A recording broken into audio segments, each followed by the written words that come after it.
श्री राधा वल्लभ, श्री हरिवंश, राधे राधे दोस्तों। Welcome back to my channel my life with Gopala. आशा करती हूँ हमारे प्रिय प्रियतम जी की कृपा से आप सब अच्छे होंगे। हमारे सदगुरुदेव भगवान जी के चरणों में कोटि कोटि नमन।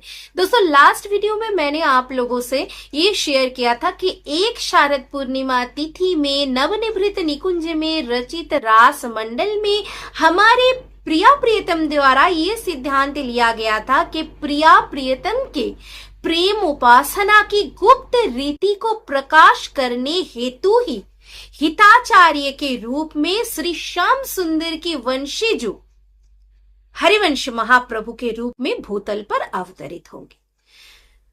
और एक अद्भुत बात देखिए, शारद पूर्णिमा तिथि जैसे हरिवंश महाप्रभु जी के जन्म के सिद्धांत से लेकर उनके अंतर ध्यान तक एक अद्भुत भूमिका निर्वाह कर रहा है, क्योंकि जब श्रीहित हरिवंश महाप्रभु जी का जन्म लेने का जो उद्देश्य था वो संपूर्ण रूप में समापन हो गया था। श्री प्रियाजू द्वारा जो कर्तव्य उनको सौंपा गया था कि आप जाओ और जाकर प्रिया प्रियतम जो कि आपके सबसे निकट जन हैं उनके मध्य का ये गुप्त प्रेम रीति भूतल में निवासकारी सभी प्राणी को इस प्रेम रस का आस्वादन कराओ और इस गुप्त रीति को हितोपासना, प्रेम की उपासना, रसोपासना के रूप में प्रकाशन करके आओ। वो भी जब उन्होंने पूर्णता निर्वाह कर लिया तब प्रिया प्रियतम दोनों उनको लेने आए थे। वो तिथि भी शारद पूर्णिमा तिथि ही थी। वैष्णव धर्म के किसी भी शाखा में युक्त होकर चाहे कोई भी वैष्णव जन निकुंज उपासना में लीन हुए हैं, वे शारद पूर्णिमा तिथि का महत्व अस्वीकार नहीं कर पाएंगे।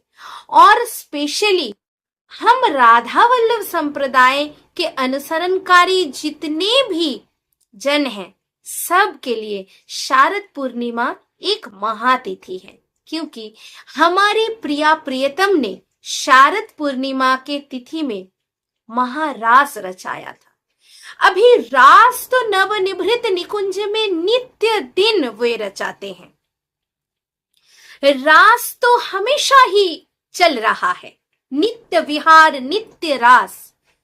तो महारास क्या है, इस बात को जानने के लिए श्रीहित चतुरासी जी का सबसे सुंदर पद हमारे हिताचार्य श्रीहित हरिवंश महाप्रभु जी ने जो 84 पद रचना किया था, उसमें सबसे सुंदर और सबसे दिव्य पद जो है उसी पद का गायन किया जाता है शारद पूर्णिमा तिथि में, क्योंकि उस पद में विशेष करके उन्होंने हमारे प्रियतम यानी लालजू के रूप माधुर्य का एक अद्भुत वर्णन किया था। और आखिरकार उन्होंने ये भी मेंशन किया था कि ये रूप माधुर्य प्रकाशित क्यों हो रहा है, क्योंकि हमारे लालजू के साथ हमारी श्यामा महारानी रास कर रही हैं, महारास कर रही हैं। श्रीहित चतुरासी जी का जो 63तम पद है, मोहन मदन त्रिभंगी, मोहन मुनि मनरंगी, मोहन मुनि सघन प्रकट परमानंद, गुण गंभीर गोपाला, शीस किरीट श्रवण मणिकुंडल, उर्मंडित वनमाला। ये जो पदावली हमारे हिताचार्य श्री हित हरिवंश महाप्रभु जो लिख कर गए थे, ये उस महारास का वर्णन है जिस महारास में उनको पुनः श्री जी ने निकुंज में प्रवेश कराया था। एक अद्भुत बात सुनिए दोस्तों, जब जब श्री श्याम सुंदर हाथ में वंशीजू को लेते हैं तब तब वे त्रिभंग रूप धारण करते हैं। मतलब उनका जो संपूर्ण श्रीअंग है वो 3 जगह से टेढ़े बन जाते हैं। एक चरण कमल, दूसरा कटिस्थल यानी कि कमर, और तीसरा उनके हाथ का हस्त कमल का जो भंगिमा है वो टेढ़ा बन जाता है। और जब श्री प्रियाजू शारद पूर्णिमा तिथि, मतलब वही स्पेशल उस तिथि के दिन की बात कर रही हूं जिस तिथि पर वे दोनों अपने सबसे निकटतम सखी वंशी सखी हित सजनी जी को मृत्यु लोक से वापस निकुंज लेकर जाने के लिए आए थे, उस दिन वंशी को हाथ में लेकर जैसे उस भार को हमारे लालजू संभाल नहीं पा रहे थे। जिस लालजू ने अपने वाम हस्त की कनिष्ठ अंगुली की नख के अग्रभाग से पूरे गोवर्धन पर्वत को उठा लिया था, उस लालजू को वंशीजू का भार भी बहुत भारी लगने लगा था। इसलिए लालजू ने सिर्फ अपने दोनों हस्त कमल के सभी उंगलियों द्वारा नहीं, अपने अधर के द्वारा भी उनको पकड़े हुए थे।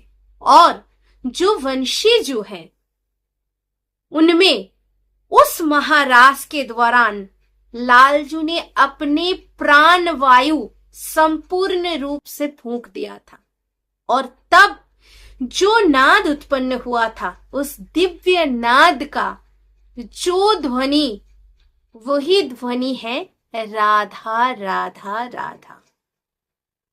तो ये है राधा नाम का असली तात्पर्य जो शारद पूर्णिमा से डायरेक्टली कनेक्टेड है। और शारद पूर्णिमा की उस दिव्य जो पदावली हमारे हिताचार्य श्री हित हरिवंश महाप्रभु जो यहाँ रचना करके गए थे हम अधम जनों के लिए, जो बहुत बहुत साल बाद में ये रस रीति अध्ययन करेंगे, उनको अंदाजा लगाने में भी उनके नयन से आंसू बहने लगेगा। तो ये जो भाव है, इस भाव को वर्णन करने जाऊं तो पहले आप लोगों को ये बताऊं, नवनिभृत निकुंज में जो रास हमारे प्रिया प्रियतम नित्य रचाते हैं, उस रास से कोटि कोटि गुना दिव्य महारास है। क्योंकि उस दिन का वेश भूषा अलंकार आदि, उस दिन हमारे श्री श्याम सुंदर की वेणु से यानी कि वंशीजू से उत्पन्न हुआ नाद सभी दिव्य है। चंद्रालोक भी उतनी ही दिव्य है। अभी निकुंज में जैसी ऊपर छाया बिछा होता है, तो नवनिभृत निकुंज रास मंडल में कल्पतरु वृक्ष का छाया है, और उस वृक्ष के हरेक पत्र के ऊपर अद्भुत सुंदर चंद्रालोक जैसे हीरा की दूती हो, उसमें क्रीड़ा कर रहा था। और जैसे संपूर्ण निकुंज हीरक दूती से जगमगा रहा था, सभी सखियों का वेशभूषा उसी आलोक में श्वेत वर्ण धारण कर लिया था। और हमारे प्रिया प्रियतम दोनों उसी के मध्य नयन की मणि जैसे हमारे नयन के मध्य स्थल में विराज करते हैं। ललिता, विशाखा, चंपकलता, चित्रा, इंदुलेखा, तुंग विद्या, सुदेवी और रंग देवी, इन अष्ट सखियों के और अष्ट सखियों के हरेक सखी के 8 जन करके सखी, मुख्य सखी, संपूर्ण मंडली के बिल्कुल बीच में मध्य स्थल में जैसे नयन के मणि विराज करते हैं, वैसे ही विराजमान होके रास रचा रहे थे। और सभी प्रकार के शूक, पीक, मयूर आदि सभी गुंजन कर रहे थे। हमारे श्याम सुंदर के वेणु से जब नाद उत्पन्न होती है तब प्रकृति झूम उठता है। प्रकृति के हरेक प्राण जो उस मधुर से मधुरतम नाद को श्रवण कर सकते हैं, जो निष्पाप है, जो निष्काम भक्ति में लीन हो चुके हैं, सब मुग्ध हो जाते हैं। क्योंकि हमारे वंशी जूही, वंशी सखी ही जब राधा नाम की यशगान करती हैं, अपने सुमधुर स्वर में, जिस स्वर का उत्पत्ति ही है हमारे श्याम सुंदर के प्राण वायु से, तब उन्हीं को मोहिनी कहा जाता है। क्योंकि उस ध्वनि में, उस सुर में ही हमारी प्रियतमा श्री श्यामाजू, श्री लाडलीजू विराज करती है। तो महारास की दिव्यता कहाँ है? श्याम सुंदर उस दिन अकेले अपने कर कमल में वंशीजू को पकड़े हुए नहीं थे। दोनों ऐसे भंगिमा में रास रचा रहे थे, नृत्य कर रहे थे कि प्रिया प्रियतम के युगल के हस्त कमल में वंशीजू थी। वे एक अद्भुत भंगिमा है और दोनों ने एक साथ अपने हृदय मंथन करते हुए अपने प्राण वायु को वंशी में फूंक दिया था। इसलिए उस दिव्य नाद का वर्णन नहीं किया जा सकता। तो ऐसे ही महारास रचाकर दोनों हिताचार्य श्री हित हरिवंश महाप्रभु जी को वापस निकुंज में लेने आए थे।